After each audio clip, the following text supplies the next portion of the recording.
Un jour historique pour la réconciliation entre Paris et Berlin. Le président français aux côtés de son homologue allemand sur l'esplanade du mémorial de Caen.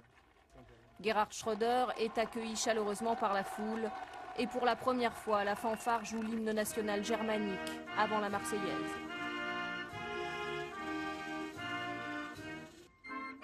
Car c'est la première fois qu'un dirigeant allemand accepte de se rendre aux commémorations du débarquement. Passage en revue des deux compagnies de la brigade franco-allemande, puis les deux présidents saluent les 300 élèves des deux nationalités de plusieurs lycées de France. À l'intérieur du mémorial, Jacques Chirac et Gerhard Schröder signent le livre d'or. Ils tirent un trait sur le passé. Puis ils inaugurent une plaque commémorative de ce jour qui marque la première célébration commune de la France et de l'Allemagne.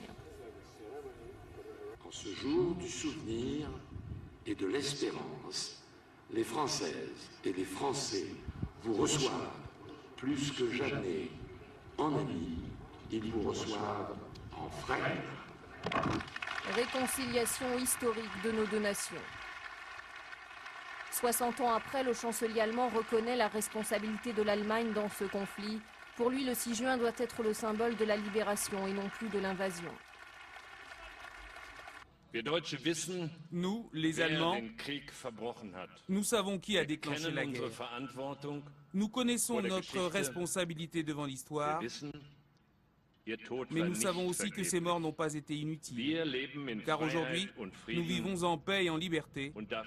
Nous vous en remercions. Juste avant la cérémonie, Gerhard Schröder s'était recueilli au cimetière britannique de Ranville. Un hommage aux 322 militaires allemands qui y sont enterrés, mais aussi à l'ensemble des soldats morts dans la bataille de Normandie en 1944.